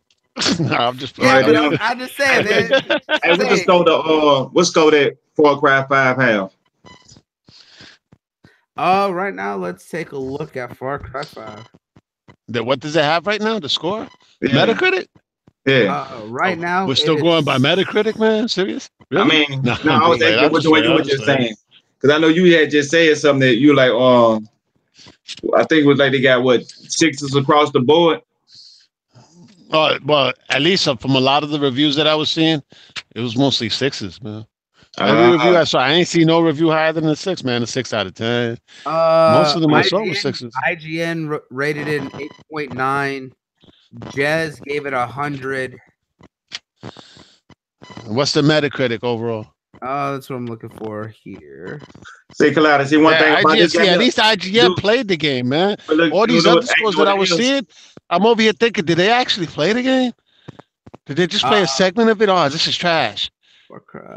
Yeah, or they could have just, you know what I'm saying, just said it was trash because, like what you were saying, like people like they felt some type of weight all wrong with the controversy. So they scored a bad. Some people scored a bad just because they think they're gonna get more attention. Maybe they were actually Christian reviewers that ain't like the stuff about the Christians in the game. It could be. Far Cry 5 on PS4 sitting at 81, PC 75, Xbox 84. Oh, so it's not that bad then. So just the reviews, just a couple of the reviews that I've seen and whatnot were all 6s like on personal reviews like M4G. I normally freaking M4G. Yeah, some of the personal reviews you can't pay attention to. Like, I seen Angry Joe review of Sea of Thieves. I just shook my 4 head. out of 10. Yeah, I just shook my head. Though the Metascore may be relative, it seems that the user scores are. Well, think about this though, man. You know, Zaire. I'm bringing up Zaire, Next Gen 720. He actually, you know, did all this talk about Sea of Thieves and whatnot. You know, and then I saw that Kid Smooth actually pulled up his police record on Xbox Live. All right, so I was like, let me check out Zaire things real quick. He sailed to one island on Sea of Thieves. And one island, bro. I was like, wow. Wait, how do you check someone's police report? No, because on Xbox Live, you could go to your profile and you could actually compare games with anybody else on Xbox Live. Okay. Right, and Zaire's highest achievements, right? Because he's talking about he wants all these photorealistic games, right? Yet his highest achievements are on Fable. What's up with that? Fable is something special, bro. Well, I mean, it's mature, but it's also not mature. Let's be honest. No, it's not what he's harping about, though, man. He's talking about photorealistic games, and yet his highest achievements is on Fable, a cartoony-looking game, in his words, though. Even though to me it has a stylistic art style, but I do like Fable. I do love Fable. No, I downloaded the first one, man. I was like, oh, let me download the first one. When we get new Fable? I want a Fable now. God damn it! They should be announcing one at this E3 though. I know they better. I've been hearing so like they say, well, there's smoke, there's a fire. Yeah. And there's a Fable fire that's out there. There's a couple fires that's out there. But I don't know. I heard a rumor that Microsoft was going to be announcing that they're purchasing 2 studios at E3, and that one of them was going to be Playground Games. I'm hoping that's not the truth, because why don't you they've had a nice business relationship with freaking Playground for years. Why do they need to purchase them? Well, right? Yeah. You know what I'm saying? Remember this. Just like Sony with Insomniac. Insomniac's been working for Sony for a bit. Well, they decided to work with EA to do Fuse, and they work with Microsoft to do Sunset Overdrive. But yet they went back to Sony and did the reimagining of Ratchet and Clank. You got to think though. Or the remake. Insomniac has openly stated they will not sell themselves. They want to stay independent and do things that they want. Playground has not done projects with any other studio. They can if they want to have it. The thing that if they do purchase Playground, it's a good thing, because here's the thing that people fail to remember about what Microsoft does when it comes to purchasing, is that they work with the studio for quite some time and cultivate them, see their quality before they ever outright purchase them. That's why, with Coalition, they pulled a lot of the staff from Epic after they purchased the rights for Gears. And originally they bought Black Tusk, which was working, and they put those two together and made the Coalition that's focused on, the Gears franchise. 343 was made up of some ex-Bungie devs who wanted to continue working on Halo. Yo, to be honest, though, Black Tusk was a whole bunch of people from different studios. You know what I'm saying? Some major freaking developers in the industry. All over. People from Crystal Dynamics, Naughty Dog, Ubisoft Montreal. Yeah, there are a lot of the Fuck Company, the ones that did the BioShock series. They've got members of Irrational Games up in there as well. Yeah. People from Santa Monica, Sony Santa Monica. It's from all over the place, from all over the industry. From EA, that studio they used to do the Fight Night games before that studio was shut down. Some of them staff went over there as well. Yep. They got people from all over, man. But now, Black Tusk, they decided to change the name, because they thought the Coalition would fit better. I think it's a better name. The Coalition is better because they did it was a coalition, a whole bunch of people. Yeah, exactly. I thought that shit worked. I was like, and it's Gears relevant. Yeah, because it is Gears relevant, because Coalition was what they called, the COG, Coalition of Governments. COGS. Yeah, they're a coalition of developers. That makes perfect sense. Perfect sense. and like I said, that they helped cultivate that studio before pulling them in after they acquired the rights for Gears. Like that's what Microsoft does, is they cultivate studios. Think about how long that they were working with Lionhead before they purchased Lionhead Studios. How about Studio MDHR? Yeah, they cultivated them. They just had a game with just bosses. That's all the game was with bosses. Microsoft they saw a bigger picture. Yeah, they said, here, do something, do what you want. And they did something bigger. And look at the same thing that they did with Rare. Rare was something that wasn't being really used much. Well, after they finished their time with Nintendo, people will say, oh, well, they ruined Rare. So they let Rare do other things. They did their replays, brought back How did they ruin Rare, though? Yeah. Well, people say that they ruined Rare because of the fact that they spent all their time making Kinect games. Yeah, but last generation, they had the most output than any of Microsoft's first-party studios. Yeah. Did you know that? No, I did not. Yeah. The 360 launch with Perfect Dark Zero. Also came out Cameo, Viva Pinata, Banjo-Kazooie. They threw out the remasters for Banjo-Kazooie as well, right? Because it was Banjo-Kazooie Nuts and Bolts. Dude, Nuts and Bolts. And then they did the Kinect Sports titles. And they did the avatars, dude. They did more than any first-party studio that Microsoft owned last generation. And they wanted to do Kinect games.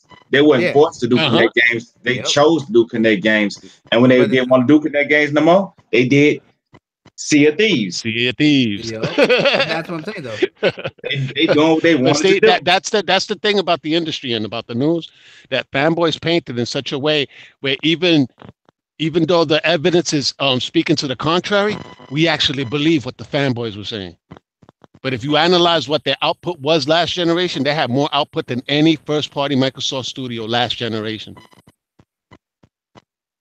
Right. They And delivered about six. They delivered close to 6 or 7 games last generation. it was What all did good games. 343 delivered 1 game last generation. Bungie delivered 2 Two. games last generation. Epic delivered 4 games last generation. They delivered 4. Rare still got the upper hand. Yep. I mean but see that's the thing about with Rare. They got the freedom and the opportunity to do what they want to do. And they flip games Exactly. pretty fast. I mean that's a good studio. Like people is mad about And then that Lionhead Connect closing Sports, if you compare it, let's say to Wii Sports, yo, it's skull drag Wii Sports through the gutters, man. The interaction, the way you would interact with those games is Wii Sports, dude. That was like next level shit, man. I was like, this is like the Wii on steroids. Right. With the Wii U, you could sit down and just flick the remote and then go bowling. On that, no, you gotta get your ass up. But yeah, Exactly. but people are talking about like Lionhead, how Lionhead got shut down. But people don't realize, even though they might have shut down the studio, it's not about the name of the studio. It's about the people that work for the name of the studio. You don't think Microsoft grabbed all the best of the best out of this company and put them in areas they'll fit better at? That's why they just closed Lionhead down. So it wasn't about demolishing the people. It was just demolishing that whole branch so they can cut off some of the fat and move around the muscle to where it could lift. I wouldn't be surprised if some of them went over the playground. Literally. I mean, that's possible too. Some of them could have went. Rare had hired a lot of people. There's a lot of different places that Microsoft. Matter of fact, Microsoft could be opening up a new studio where the people they pull from Lionhead that they got on working on other projects, they could have a whole new group of people. You know what I'm saying? You know what? Sea of Thieves kind of reminds me of Fable, though.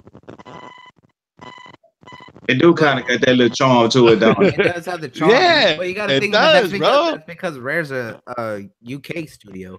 That's why it has that charm. Yeah, so is Lionhead. Yep. Has that rare flavor and whatnot. That's why. Look at that pun intended. Pun intended. People has that rare flavor. Yeah. That's why if Fable gets remade, it needs to be done by a UK studio. It needs. Playground is UK. Yeah, Playground is over there. That's why they're the only other studio besides Rare I could see doing that. Because and they working on they got a lot of people from the US developing community going to work at Playground Games because they say it's really fun to work there. You know what I'm saying? Everybody gets along. It's a very good working environment, man. See, the thing developers from like studios all over trying to go over there. See, the great thing I don't play Fable because the first time I ever played Fable, I went into that graveyard and I found the initials for me, Chuck, and another one of my cousins in that graveyard, and I stopped playing the game. Oh damn! Well, you know, all the gravestones are named after the developers and some of the employees that were at. Yeah, but it still was my initials, Chuck's initials, and another one of our cousins' initials. Yeah, it's one of those things that'll get you, but I thought it was cool because I found Ted Timmons, and Ted Timmons is a great guy, and he was one of the PR guys for Sea of Thieves. I saw him and found his grave when they did the Fable anniversary, and I talked with him. He actually went from Lionhead after they closed over to Rare. Quite a few people went over to Rare from Lionhead Studios. So they're keeping it open. That's some good insight, bro. Yep. Right, and people don't even know it. They just see what they want to see. So that's how I look at that. But y'all ready to go ahead and get to the y'all got any final thoughts before we get to this off with your head? Yeah. No, I'm good. All right. Y'all might need to stretch for this one right here. This one here gonna kind of like get y'all a little bit. All right. Captain. Who would y'all choose out of Captain Marvel? Miss Marvel, or Captain Marvel? On DC side called Shazam to go up against Black Bolt. Black Bolt. Yep. Oh, Black Bolt. Who's Black Black Bolt, Bolt? the Inhuman. The Inhuman. Oh, okay. Shazam. First, I'm voting first. I'm going for Shazam. So that. Why? Well, No. Don't say why. Hold on. Don't. Yeah. Let's see what their opinion is before they get this way. Like, yeah, he is right. No. Let me see what y'all got to say All first. right. All right. What You about? can go. I'd have to say Captain Marvel. I do love Shazam, and Shazam definitely could do it, but I'm still gonna have to stick with Captain Marvel. You over Captain Marvel? Carol Danvers. Yeah, I'd stick with Carol. All I love right. my boy Billy, but Carol's all the way. Yeah, I'd go with Carol as well. You go with Captain Carol, Marvel, bro. Yep. Kara and Kyra. They could have been sisters, huh? Nah, hell no. Well, I mean, that's kind of where they made it. Yeah. I'm just saying they got the same last name. But anyway, so I said, so what? Why you say Shazam? He has the power of 6 gods. There is only one being in DC that can actually kill him for real, and that's the Black Adam. And fighting. Now, who he fighting again? One more time. Black Bolt. He fighting Black All Bolt. right, fighting Black Bolt. All right, this is the problem with Captain Marvel. If he opened his mouth, he would instantly kill her. That won't happen with Shazam. You will actually have a fight. So what about you, Kalada? He made a valid point about that one. Yeah, but I don't think it would instantly kill Captain Marvel, even if he did scream at her and whatnot. She could take some damage, man. Okay, if she could take damage, if she could take that much damage, she wouldn't have lost her powers to Rogue. But Rogue's abilities are different though. She's a leech. She's a leech. Like I said, if she was that powerful, she wouldn't have lost her powers to Rogue. Rogue could have done the same thing. There is no one. Name one person other than Black Adam in the DC universe. Let's just say this is the Marvel universe. All right, nobody in the DC universe could do that to Shazam. Okay, who in the? Think about his powers. His powers of 6 different gods. Well, yeah, 6 different gods. They're not gods. Only one god, Zeus. The rest are demigods. They're heroes. Yes. Solomon, Hercules, Atlas, Achilles, and Mercury are all demigods. They were legendary heroes. Zeus is the only god's power that he has. And another thing, he has the mind of a. How old is Billy Batson? Okay. 12. Okay. He's 12. Okay. He's 12. Okay. No, I'm saying Carol Danvers is a seasoned soldier, ex-SHIELD agent, bro. All right. Since you want to bring that up about Billy and those gods, which you call demigods, all of those gods got granted access to Mount Olympus, which made them full gods. Achilles? I don't think so. Achilles really with the exception of Achilles, but his mother was a god. Well, Hercules is god. Like I said, with the exception of Achilles, because he died before he got to Olympus. Hercules made it to Olympus. All the rest of those gods made it to Olympus as gods. All right. I don't know. But at least the reason I think that is just, even though he has that power set and whatnot, I see him and Carol Danvers on the same playing field, except that Carol Danvers has that military experience. She's more of an adult. Meanwhile, even though he has the power of those 6 gods, let's say it's 6 gods, she can't hurt him. He's a 12-year-old. He's but a 12-year-old at heart. But she still can't hurt him. But neither could Shazam has been knocked out before by different people. All right. In certain comic books, he's been knocked out before. Like in one comic book, Superman killed him, and we all know that's impossible. But he did kill him. But we all know it's impossible. Superman has no power over magic. Yeah. No, exactly. That's true. When they did come up with that thing that he has no power over magic. That's true. That's true. Well, he physically can't. She has no power over magic. She got all her abilities from aliens. Yeah, but Black Bolt also is genetically modified and can take on gods. He's beaten most of the gods and most of the DC universe or Marvel universe. Remember, Well, I mean, he's gone toe to toe with Captain Hulk and others. Yeah, well, we're talking Captain Marvel versus Shazam though right now. We're gonna get to Black Bolt in a second. Yeah, as to who will be able to go up against Black Bolt. Well, yeah, I mean, I said my reasons. What are your reasons, Bloody? On why Captain Marvel Carol Danvers should do it. One, you gotta think that her power is that not because you got a stiffy.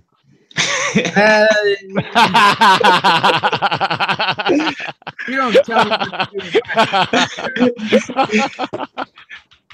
Yo, I'm only tripping because I said it because of that. I said it because of the character. You know what I'm saying? Because I followed Captain Marvel in the comic books for years and whatnot, and I know how she gets when she gets enraged. Yo, she's like a girl on a mission. You know what I'm saying?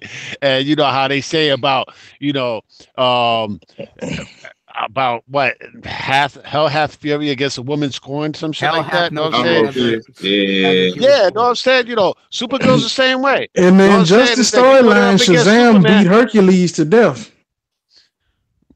I'm sure Carol Danvers could whip the shit out of Hercules. You know what I'm saying? Here's the thing. Here's the thing that you got to realize about Carol is that one, she already has superhuman strength. She can last in space. Her physical durability is ridiculously off the chance. She has precognitive abilities. Wait, can she redirect that energy though from Shazam, like lightning, whatever he throws at her? She can travel use it as energy in order to throw it back at his ass. Her power. She could travel at light speed, and she controls heat over the electromagnetic spectrum and gravity. And when she turns into binary, which is 10 times as powerful as her base, that's Super Saiyan. That's Super Saiyan right there, bro. She's able to tap into the power of a white hole. She has the power of stars. I don't care. You know what I'm saying? We talking Dark Phoenix level powers here. Yeah. The only thing that can stop her is the fact of she wears herself out excessively. Okay, you're screaming about she has powers of stars. Gods create all this stuff you're talking about. But not Shazam though. Know what I'm saying? But once again, it's the mind of a 12-year-old though. That's what I'm saying. It's the mind of a 12-year-old. He doesn't know how to tap into any of these powers he has. All right. Since you want to put it like that, if you want to basically put it like that, it would have been Black Adam. No, don't cut me off. Black Adam has the exact same power set, and he's hundreds of years old. And for him to change, what is his phrase? The thing backwards, Shazam backwards or some shit. No, it's not. It's Shazam. It's Shazam. It's Shazam. But yeah, hey Savage, you really did put up a good fight, but on this one here, it's all about the numbers game. So Shazam, sorry, but it ain't gonna be you. It gotta be Captain Marvel. But see, this will make it a little bit more interesting. Captain Marvel, Miss Marvel, or whichever one y'all want to call her. Miss Marvel is Inhuman now. Yeah, okay. Well, Miss Marvel, the Inhuman. Captain Marvel. Captain Marvel. Miss Marvel's another girl. Yeah. Okay. But Captain Marvel, she the one that got to go up against Black Bolt. So who y'all think will win out of that? Black Bolt. Black Bolt. Black Bolt. You gotta think. Unanimous decision, bro. Yeah. Y'all all dead hard. Y'all all dead hard. You send yourself to a death like that. Yeah, man, because the fact that Black Bolt, Black Bolt, anybody, all for the send her to a death like that. No, you gotta think. Hang on. Think about this. Here's the reason why, Chuck, is that Black Bolt's voice is so powerful with his hypersonic scream that he's able to manipulate particles. He kept the Hulk back away from him, fighting him for quite some time by humming while he was waiting for the rest of the Avengers to come get him. He has gone toe-to-toe with Thor, with Captain America, Iron Man, all at the same time without really using his powers. Yeah, without using his powers. It didn't even break a sweat, and Captain America was feeling it. Black Bolt is ridiculously strong, and he's gone up against the gods and been able to hold them back. That's why I was saying Black Bolt and Shazam would have been a better fight because he would totally devastate the fuck out of Captain Marvel. even with Black Bolt. No, even with Shazam, he would have body able- Shazam too. Yeah, because He would have been a dead y'all saying that, but 12-year-old. y'all got to think about it. Black Bolt is not going to just use his voice. Y'all just automatically say, okay, you're going to use his voice and kill him instantly. How he don't do that often, and it got to be a really dire situation. So and he that's can the thing get is kind of that slipping like that. That's how he even get if kind he of did start slipping. to use his voice, he would hum. He would literally put the work with them by going toe to toe, and he's not affected by magic. Yeah, it'll hurt him, but he can go against people of magic. He would easily put Billy because as strong as Billy is, his experience is not strong enough for him to go up against someone like Black Bolt. There's a reason he's a part of the Inhuman royal family. Actually, You mean the king of the Inhumans? Yeah. He is the Hey, king, the but king he's of still the part of the Inhumans. he is still a part of the Inhuman royal family. He only became king later when he was a boy, but yes, he's a part of the royal family. He is the king. Like he was actually born to be king, but we know what you're talking about. Yeah. So with all that being said and done, the fact I remains. would rather The fact vote for remains the Carol, same. honestly. I would rather vote for Carol, but it's even if she fucking uses the powers of the stars and everything. You know what I'm saying? Binary, that's when Black Bolt would full on use his hypersonic. Black Bolt in his fullest extent could destroy the sun. Yeah. He destroyed a planet by whistling. Like Black Bolt is stupid powerful. I love it. He's so, but y'all saying that, but look, he gotta be the thing about it, you could be the most powerful thing in the world, but if you can't use it, it's worthless. That's the thing. He knows how to use it. He can use it. He doesn't want to. I mean, chooses not to speak. All right. This is the thing with Black Bolt. He don't like using his voice because he think in his mind that he accidentally killed his parents when his brother really did the shit. Yeah. Yep. Black Bolt refuses to speak only because he does not want to use his power, because as soon as he makes any noise, his voice is so powerful, it will do that. So he refuses. Just using his regular strength, he could go toe to toe with Superman, bro. Yeah, regular strength, yo. So that's what he was gonna end up fighting with y'all. That's what I'm saying. Y'all solely depending on his voice. His voice is something he's not gonna use. But he will use it if he's in a dire situation. Yeah, that's the thing. Natural fortitude and strength and durability by himself, he can easily take on Carol, or he could have taken on Shazam without anything. If he really was in a dire situation where he needed to use his voice, depending on the severity, he would use different levels. Like I said, he kept back the Hulk by humming. And the Hulk gets madder the more he gets stronger the more he gets angrier. Yeah. And he still kept the Hulk at bay just by humming and didn't do anything. He destroyed a planet by whistling. Right. So by him doing that, that's how I know he wouldn't use it in the that's why I know he wouldn't use his powers. He'll be kind of Black Bolt will he will use his voice in a life or death situation. Exactly. That's what we're telling you. We're talking about this is a battle to the death, bro. You know what I'm saying? He's like, even if he was to go up against Shazam, you know what I'm saying? Shazam to try to fight his hardest, but if he catches him in a dire situation, that's his ass. Now, the thing is that Carol's the one going up against him. Hell hath no fear like a woman scorned in the whole nine. She could throw a binary star, whatever the fuck. He'll fucking, once he catches himself in that dire situation, that's her ass. But he also he'll feel guilty about it after the fact. Like, damn, man, I shattered her into oblivion. Remember this. Remember this. Black Bolt 2 also has particle manipulation. He creates graviton fields when he flies through space. She controls gravity. He can offset her powers of gravitational pull when she creates stars by making an anti-graviton shield around himself. That's another thing. Yeah. His power set is on a whole nother level, man. Really, you took you ain't really pick a hard one because whoever went up against Black Bolt was getting bodied. Unless you picked the Sentry. If he that's another level. Yo, Sentry, because people don't give Sentry enough love. Nah, they don't. But I don't think Cup knew about Sentry though. Because if not, he would have brought Sentry into the equation. I'm just saying though, we gonna save Century. We gonna save Century. Century, that's the hologram later. Hologram looking thing, right? No. Long story short, Century is the closest thing to Marvel Superman than anybody else. Yeah, yeah.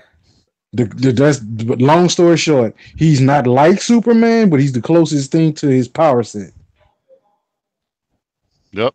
Oh, that's a good. because he has like all right. They backstories are nowhere near the same. They're not going through the same stuff, and the stuff that's trying to kill a Sentry would probably scare little children.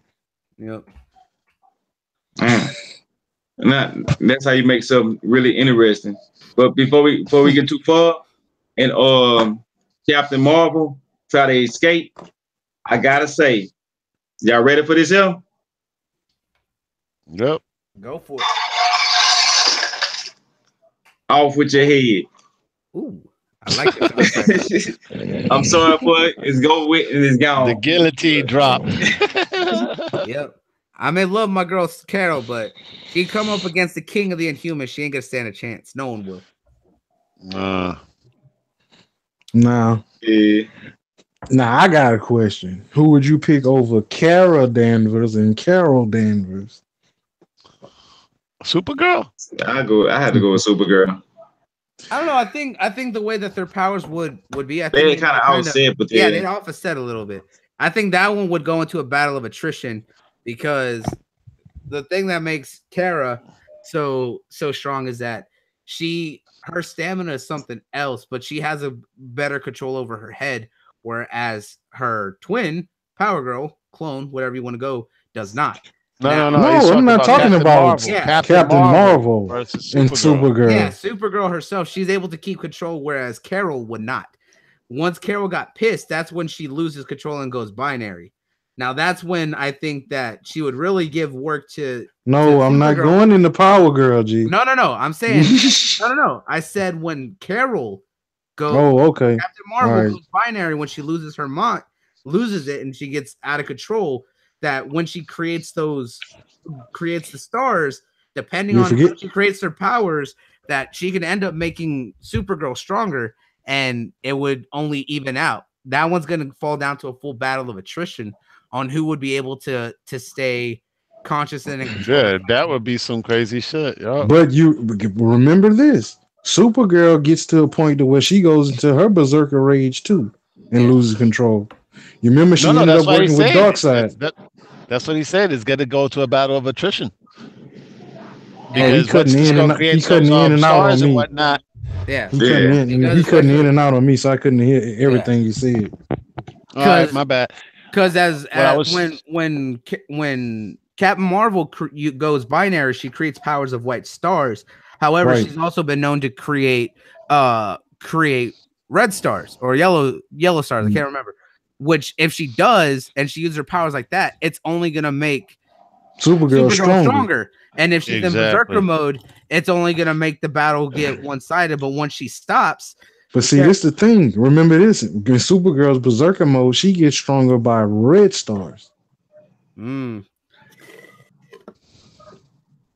So, depending on what happens, that if remember, she didn't find out her full potential until she started working for Darkseid under that red sun. Yep. But like I said, it's one of those things. Dude, I would have to flip a coin. Yeah. And that one's really going to come down to just a full-on battle of attrition. I think that'll come down more to the situation. Yeah, I think that'll come down to a straight-up cat fight. yeah, exactly, dude. It's just going to be ridiculous, man. Like all the damage that'll be left in their wake, man. There's going to be some next level shit, yo. Oh no, they got to go fight on the moon or some shit. They can't do Earth. No. They can't do the moon either. The moon won't be left. I didn't say our moon. Oh, okay. They just need to go to the Andromeda galaxy. No one's there. Just go fight it out there, girls. Yeah, matter of fact, they can go over there to what's that other the other 52? No, the other 52, the Dark 52. Go over to one of them. Universe. Oh, the meta negative, the meta universe. Bloody got it. Yeah, the negative. Yeah, go over there and do that. Matter of fact, if they smart, they'll fight on Apocalypse. I think Apocalypse will fuck both of them up for that one. Yeah, come around fucking his shit up.